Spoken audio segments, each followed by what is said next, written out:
Hello and welcome to News Central TV. I am Chiwate Onyema. Here are some of the stories making rounds beyond the continent. We begin with the news with the war in Ukraine, where ahead of Friday's high-stakes summit in Alaska, the White House says President Donald Trump will exhaust all options to end the Ukraine war. Now, Press Secretary Caroline Leavitt told newsmen that Trump has plenty of tools at his disposal to press for peace. Russian President Vladimir Putin praised Trump's sincere efforts to halt hostilities and confirmed the leaders will hold one-on-one talks. Meanwhile, UK Prime Minister Keir Starmer, after meeting Ukraine's President Zelensky, said Putin must prove he is serious about peace. Now, the summit could be pivotal in shaping the future of the conflict as world leaders watch closely. Meanwhile, U.S. President Donald Trump says his Alaska summit with Russian President Vladimir Putin is merely a prelude. Trump indicated that a substantive deal would be made at a later meeting involving Ukrainian President Volodymyr Zelensky. This first meeting, according to Trump, has a 25% chance of not being successful. European leaders are concerned that Trump and Putin could strike a deal forcing concessions on Ukraine, especially after Trump referred to land swapping in earlier comments. Now, despite appearing to walk back these remarks, his recent statements suggest a territorial exchange remains a possibility. And we're going to meet with, I would say, the second meeting. If the first one goes okay, we'll have a quick second one. I would like to do it almost immediately. And we'll have a quick second meeting between President Putin and President Zelensky and myself, if they'd like to have me there. And that would be a meeting where maybe it could be absolutely work. But the first meeting will not work that out. Certain great things can be gained in the first. It's going to be a very important meeting. But it's setting the table for the second meeting. I think the second meeting, if the second meeting takes place, now there may be no second meeting, because if I feel that it's not appropriate to have it because I didn't get the answers that we have to have, then we're not going to have a second meeting. Now, Russian President Vladimir Putin has praised the United States for its effort to bring an end to the conflict in Ukraine. Speaking just one day before his highly anticipated summit with U.S. President Donald Trump, Putin described the American administration's actions as quite vigorous and sincere in trying to stop the fighting. Now, this statement signals a rare moment of optimism amid ongoing tensions between the two countries over Ukraine. The upcoming summit is seen as a critical opportunity to discuss ways to ease hostilities and work towards peace in the region. Сказать о том, на каком этапе мы находимся с американской администрацией сегодняшней, которая, как всем хорошо известно, предпринимает, на мой взгляд, достаточно энергичные и искренние усилия для того, чтобы прекратить боевые действия, прекратить кризис и выйти на договоренности, представляющие интерес для всех вовлеченных в этот конфликт сторон, для того, чтобы создать долгосрочные условия мира и между нашими странами, и в Европе, да и в мире в целом, если мы к следующим этапам выйдем на договоренности в области контроля над стратегическими наступательными вооружениями. For more on this, I'm joined by our senior international correspondent and anchor, Afua Hagen. Afua, thanks for joining us. Afua, do we have information about what President Zelensky and Prime Minister Starmer discussed at Downing Street earlier today? Yes, that meeting that took place at Downing Street, only an hour long, but really about a show of solidarity ahead of Putin's meeting with Trump, which is taking place in Anchorage in Alaska tomorrow. Look, it was all about the symbolism. It was about the hug at the door of Downing Street. It was about the sunflowers on the table. And then afterwards, Prime Minister Starmer walking President Zelensky to his car, not giving any comment to reporters outside who were asking asking them, their thoughts on the summit, which is taking place tomorrow in Alaska. But we did get a statement after the meeting.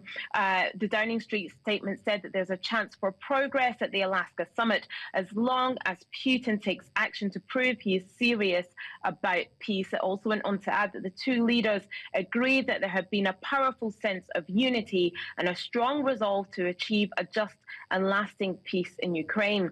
It also adds that Keir Starmer and Volodymyr Zelensky will stay in close contact over the coming days. Now, talking about the Alaska summit, what is the mood music ahead of the meeting between President Putin and President Trump tomorrow in Alaska? Well, President Trump has just been giving quite a wide-ranging press conference from the Oval Office, and in which he talked about, amongst other things, the summit that is taking place. He's repeating the line that if he had been president, this war would have never happened, saying that it's President Biden's war, but also he is all about peace, that he's less concerned about rare earth minerals, and actually he's more concerned about saving lives.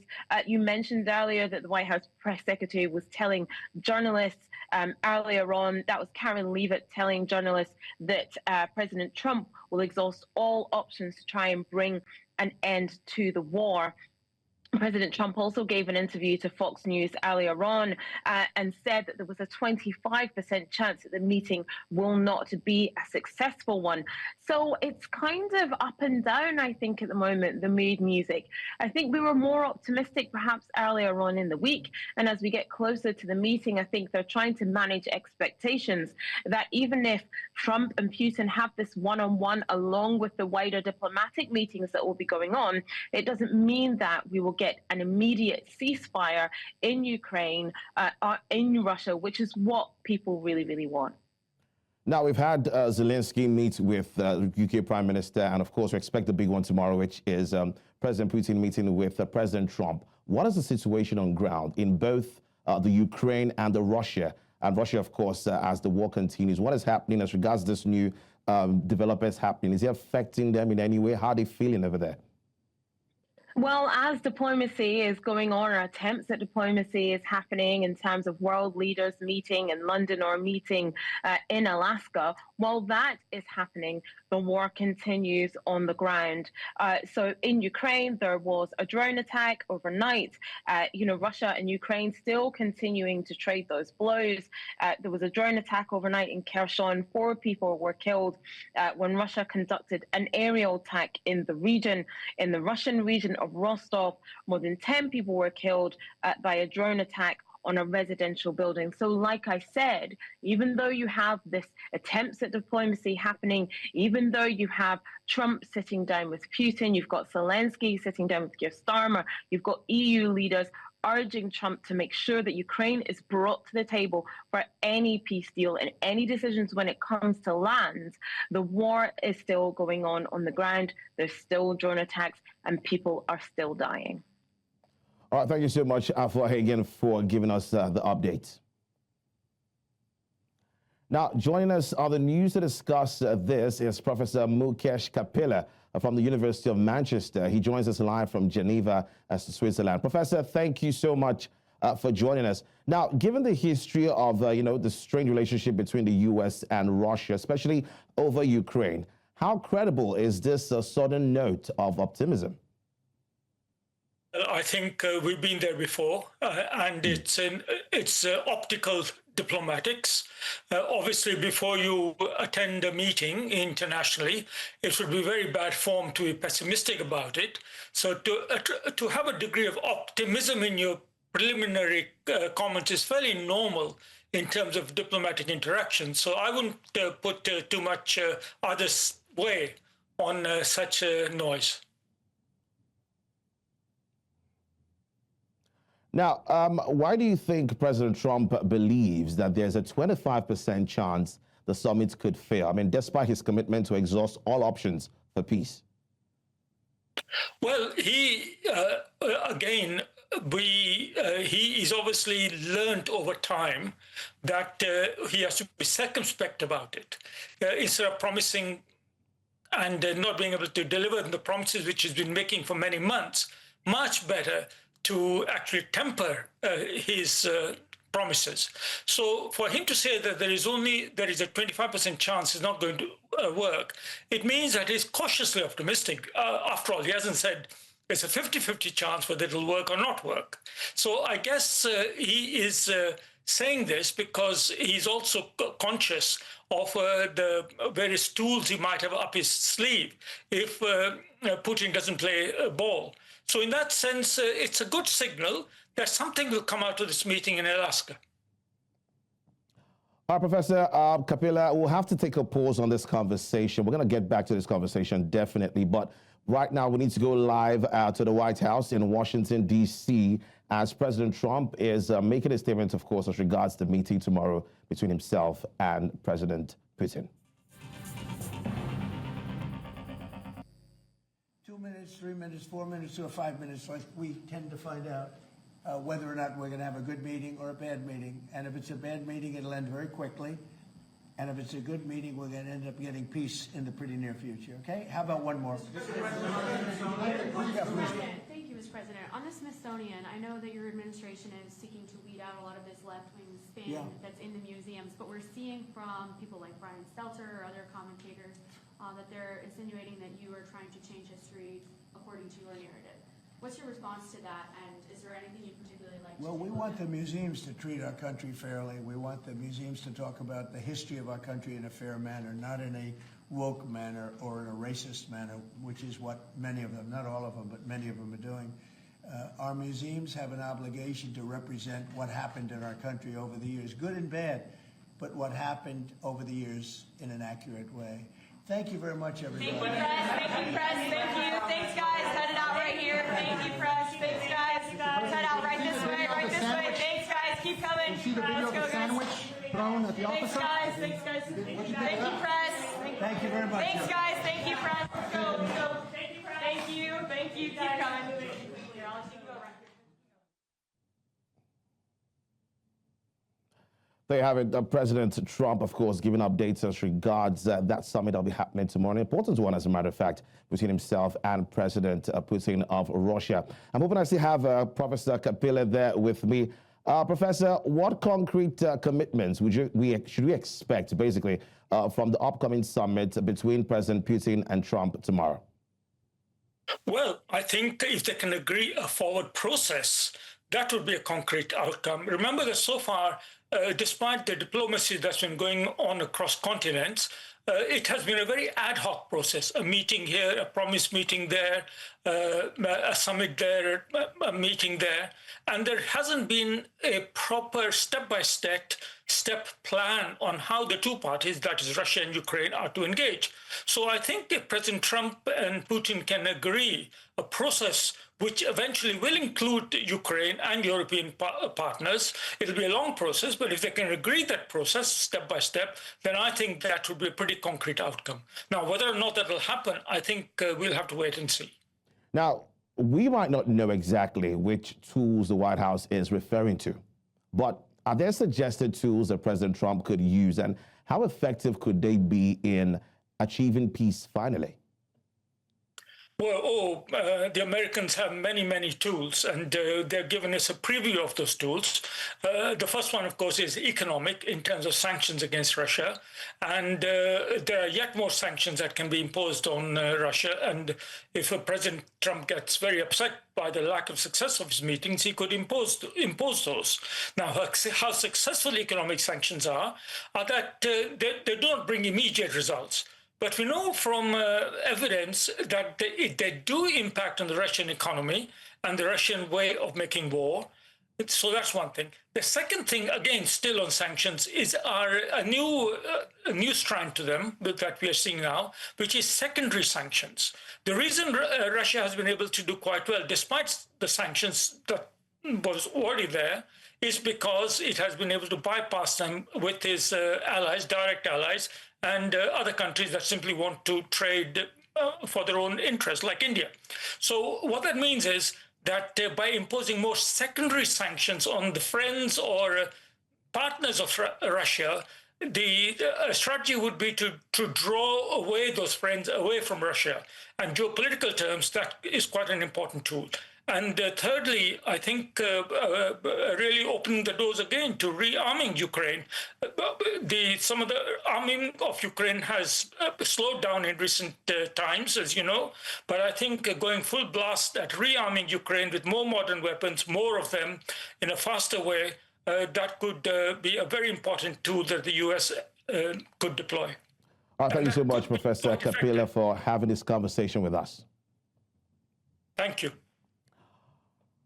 Meanwhile, the Russian Defense Ministry has released images showing what it claims are prisoners of war returning from Ukraine as part of a recent exchange.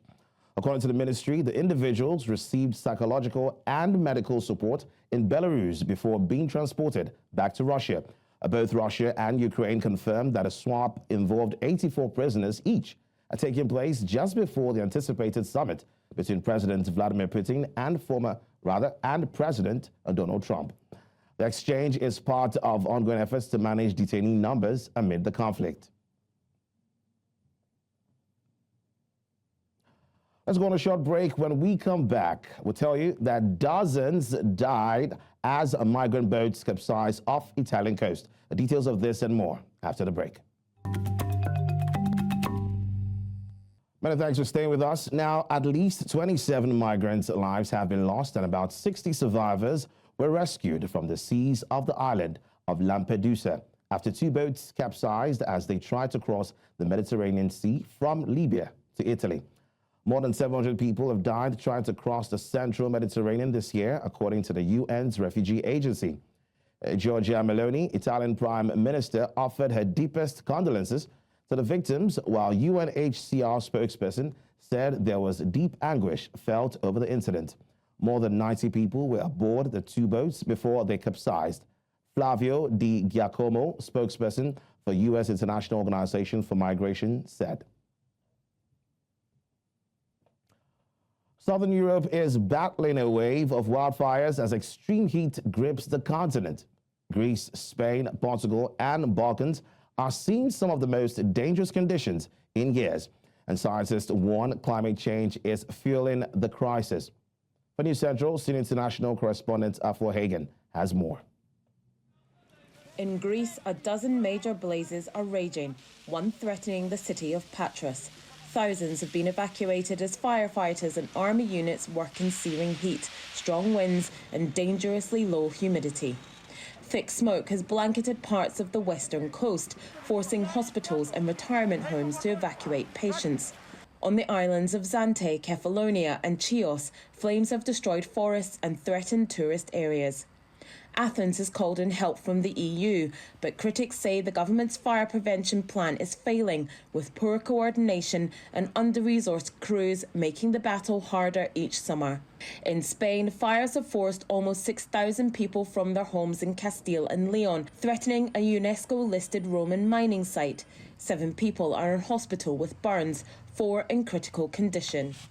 With nearly 200 wildfires burning across the country this year, more than double last year's figure, Spain has also asked the EU for extra aircraft.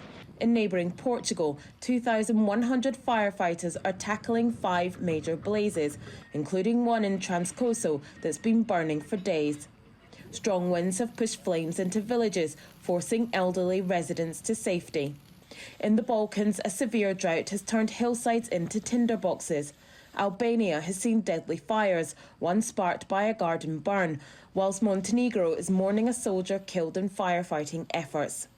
And in the UK, once thought safe from such threats, a blaze in North Yorkshire has been declared a major incident, covering 5 square kilometres. From Patras to Portugal, Europe's fire season is growing longer, hotter and deadlier, with little sign of relief from the heat. For News Central, I'm Afua Hagen. Now, in the Middle East, Israel Prime Minister Benjamin Netanyahu discusses his vision for a greater Israel. Speaking during a television interview on Thursday, Netanyahu described his idea as a great mission, a greater Israel, and reaffirmed his strong support, indicating his belief that a vision is already a reality. The concept involves expanding Israeli territory beyond current borders, including parts of the West Bank and potentially neighboring areas. These remarks have sparked fierce criticism from Arab nations, including Jordan, Egypt, and Saudi Arabia, which warned that such ambitions threaten regional stability and peace.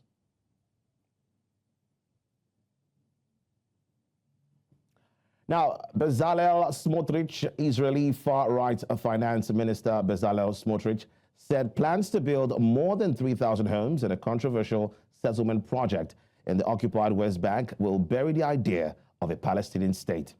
The alleged E1 project between Jerusalem and Ma'ale Adumim settlement has been frozen for decades amid fierce opposition internationally.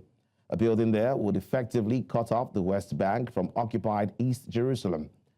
Settlements are considered illegal under international law, though Israel disputes this. They are one of the most contentious issues between Israel and the Palestinians. Now to health matters, where artificial intelligence has invented 2 new potential antibiotics that could kill drug-resistant gonorrhea and methicillin-resistant Staphylococcus aureus superbugs, researchers have revealed. The AI designed these compounds atom by atom from millions of possible molecules, enabling researchers to explore previously inaccessible chemical spaces.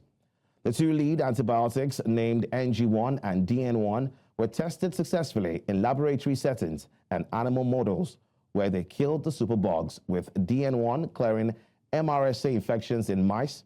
These drugs work through novel mechanisms that disrupt bacterial cell membranes.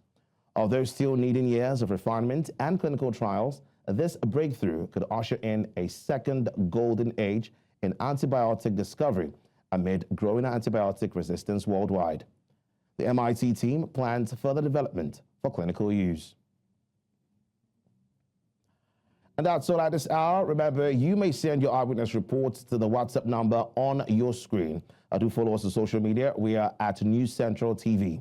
You can watch News Central live on DSTV channel 422, GoTV channel 23, Star Times channel 274, AVO TV, and YouTube. Many thanks for watching. I am Chiwete Onyema.